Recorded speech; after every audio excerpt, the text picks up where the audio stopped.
तो आगे हम पढ़ेंगे SQ3R या फिर SQRRR। हाँ, मूवी नहीं, ये एक मेथड है, कॉम्प्रिहेंसिव मेथड है। ठीक है, तो इसमें सर्वे, क्वेश्चनिंग, रीडिंग, रिसाइट और रिव्यू आएगा। 5 स्टेप्स है और ये हेल्प करती है कॉम्प्रिहेंसिव मेथड्स के लिए। रीडिंग में 5 स्टेप है, सर्वे, क्वेश्चनिंग, रीड, रिसाइट और रिव्यू। एक के बाद एक देख लेते हैं। सर्वे, सबसे पहले स्कीमिंग करो मटेरियल का, अभी हमने थोड़ी देर पहले ही पढ़ा। स्कीमिंग करो मटेरियल का, यानी कि गेस्ट रीडिंग करो। एक सेंट्रल आइडिया जो है टेक्स्ट का वो पहले हम गेन करें, फिर overall idea of the text before reading, वही स्कीमिंग वाला। Provides outline and framework. अब ये जब हम स्कीमिंग करते हैं तब हमें एक आउटलाइन मिल जाता है कि टेक्स्ट किसके बारे में है और क्या क्या चीज़ें हैं, वो हमें पता चल जाएगा। फिर डू दिस थिंग, टाइटल को पढ़े, पहले समरी पढ़े, इंट्रोडक्शन या प्रीफेस, अगर कोई बुक पढ़ रहा है तो इंट्रोडक्शन और प्रीफेस जो आता है वो पढ़े। नोटिस ग्राफिक्स, मतलब चार्ट्स, मैप्स, डायग्राम्स एक्सेट्रा जो डिनोट किया है ग्राफिक्स के तौर पे, वो हम देखें। ये सर्वे वाला पार्ट है। नेक्स्ट है क्वेश्चनिंग। तो क्वेश्चनिंग में सबसे पहले हमने सर्वे किया। अब सर्वे करने के बाद हमारे पास सारी कंप्लीट इन्फॉर्मेशन तो होती नहीं है, तो हमें कुछ क्वेश्चंस होंगे कि ये टेक्स्ट किसके बारे में है, इसके अंदर क्या क्या चीज़ें होंगी, कौन से कैरेक्टर्स हैं, इसके अलावा कौन से कैरेक्टर्स हैं। अगर कोई कैरेक्टर आपको बहुत पर्सनल या फिर बहुत रिलेटेबल लगे तो उसके बारे में और ज़्यादा थोड़ी क्यूरियोसिटी होगी, तो वो हमें क्वेश्चनिंग में आएगा। अगर हम स्टोरी की बात करें तो वो चीज़ होगी, तो वो सारी चीज़ें हम क्वेश्चनिंग में आएगा। तो generating question helps to understand. Try this, what is the text is about.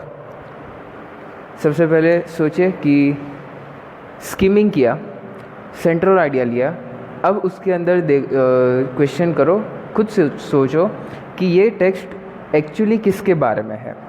Next question, कोई चैप्टर जो है वो कौन से क्वेश्चन का आंसर दे रही है, ये एक क्वेश्चन हो सकता है। ये बहुत अच्छा क्वेश्चन है। नेक्स्ट है how does this information helps me. ये भी एक काफ़ी अच्छा क्वेश्चन है जो कुछ भी पढ़ते पहले हमें ये सोचना चाहिए। नेक्स्ट है रीड। तो हमने सर्वे किया, क्वेश्चनिंग किया, अब मेन पार्ट आता है रीड का। तो सबसे पहले तो ये बहुत ज़्यादा इम्पोर्टेंट, 1 सेक्शन एट 1 टाइम, एक ही चीज़ पढ़े, जब हम एक टाइम पे एक ही चीज़ पढ़ें। नेक्स्ट है read with your questions in mind and looking for the answer. यहाँ पे जो हमने क्वेश्चंस जो जनरेट हुए उसके आंसर्स हम ढूंढ रहे हैं बुक के अंदर से, या फिर जो भी हम टेक्स्ट पढ़ रहे हैं उस हिसाब से हम रीडिंग करें तो वो ज़्यादा बेनिफिशियल होगा। Next, recognize when you need to make up some new questions. अब क्योंकि हमने सिर्फ स्कीमिंग किया है, सेंट्रल आइडिया लिया है, तो हमें कंप्लीट इन्फॉर्मेशन नहीं पता है, इसीलिए कुछ ऐसी चीज़ें होंगी जो पढ़ते वक्त हमें नई चीज़ें पता चलेगी, तो उस वक्त नए क्वेश्चंस फॉर्म करना वो भूलना नहीं चाहिए। वो भी टाइम पे जैसे पता चले कि ये ऐसा पॉइंट है जहाँ पे मैं क्वेश्चन कर सकता हूँ, तो वो क्वेश्चन जनरेट कर देना चाहिए। उसे एक जगह पे लिखना भी चाहिए। यहाँ पे क्वेश्चनिंग के अंदर एक पॉइंट है कि ये सारे क्वेश्चंस जो बन रहे हैं उसे हमें नोट डाउन करना चाहिए और फिर हमें रीडिंग स्टार्ट करना चाहिए। Reading without S and Q, जो कि सर्वे एंड क्वेश्चन है। Results in passive reading. Passive reading सिर्फ गो थ्रू कर देना, ऐसी वाली बात हो जाएगी, चीज़ें समझ नहीं आएगी ज़्यादा। अब नेक्स्ट है recite. 4th, try to recite from memory. हमने जो यहाँ पे पढ़ा ट्राई करें कि वो चीज़ें हमें याद रहे। Next, use your own words to formulate and conceptualize. अगर कोई हम जर्नल्स या फिर साइंटिफिक जर्नल्स जिसकी मैं बात कर रहा हूँ, या फिर कोई कविता या फिर कोई स्टोरी है जो हम पढ़ रहे हैं, तो हमें उसे अपने वर्ड्स के अंदर फॉर्मुलेट और कॉन्सेप्चुलाइज करना चाहिए, ताकि उसे वो अपने परसेप्शन के हिसाब से वो हमें समझ आए। नेक्स्ट, उसे रिकॉल करना चाहिए एंड उसके जो मेजर पॉइंट्स है वो समझना चाहिए रीडिंग करते वक्त और रीडिंग करने के बाद भी। Next, it helps in boosting long time memory, क्योंकि यहाँ पे हमने रीड किया और उसी वक्त हमने ट्राई किया कि हमें कुछ चीज़ें याद रहे, इसी वजह से हमारी जो मेमोरी पावर है वो भी बढ़ेगी। नेक्स्ट जो और लास्ट है रिव्यू। रिव्यू में हम जो मटेरियल हमने जो पढ़ा है वो मटेरियल का हम रिव्यू करेंगे और उसके बाद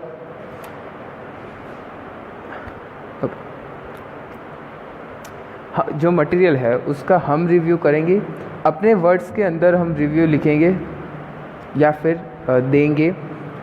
इफ़ एनी प्रॉब्लम, अगर रिव्यू देते वक्त अगर कोई चंक या फिर कोई बिग पार्ट अगर हमें नहीं समझ आ रहा है या फिर नहीं याद आ रहा, तो हम वापस से ये थर्ड स्टेप पे जाएंगे, रीड, और रीडिंग के बाद उसे फिर से पढ़ेंगे, पढ़ने के बाद उसे ट्राई करेंगे कि वो हमें याद रहे, अपने वर्ड्स में हमें फॉर्मुलेट या कॉन्सेप्चुलाइज करेंगे और फिर अपनी जो मेमोरी है उसे रिफ़्रेश करेंगे ताकि हमें वो चीज़ फिर से याद आ जाए।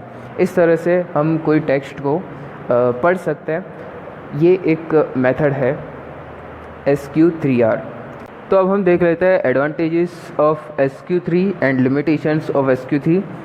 तो एडवांटेजेस में है systematic way to approach a text. Next है survey questioning makes reader connected to the text. Next है helps reading in the long term memory, long term memory में हेल्प करता है। Helps to analyse criticise the concept, हम अपने views दे सकते हैं क्योंकि उस जो टेक्स्ट में जो है उसे हमने बहुत अच्छे से समझ लिया है। नेक्स्ट है enables to read on purpose.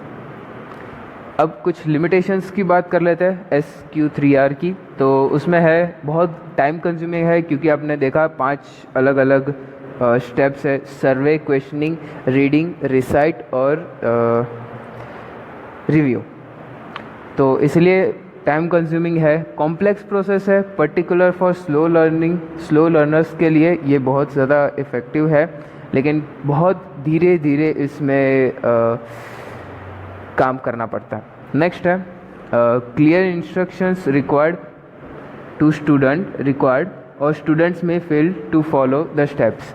अब क्योंकि यहाँ पे हमारे पास 5 अलग अलग स्टेप्स है और वो रीडिफाइन होते रहते हैं अलग अलग टेक्स्ट के हिसाब से। अगर साइंटिफिक हुआ तो कुछ जगह पे वो चेंज हो जाएगा, अगर लिटरेचर हुआ वहाँ पे थोड़ा चेंज हो जाएगा, अगर एजुकेशन या साइकोलॉजी या फिर फिलोसफी में होगा तो ये चीज़ें कहीं पे चेंज हो सकती है। तो एक क्लियर इंस्ट्रक्शंस चाहिए होगी स्टूडेंट्स को चीज़ें अच्छे से रीड करने में, वरना स्टूडेंट्स फेल कर जाएंगे क्योंकि इतनी लंबी प्रोसेस है। नेक्स्ट है not applicable for all reading materials. हर जगह पे ये एप्लीकेबल नहीं हो सकता। जैसे मैथ्स है, ये बेस्ट एग्जांपल है, उसे हम पहले से स्कीमिंग या समराइज़ नहीं कर सकते, पहले से थियरी को पढ़े पहले ही हम क्वेश्चनिंग नहीं कर सकते। तो इसे हर टाइप ऑफ रीडिंग मटेरियल में नहीं आ सकता ये मेथड।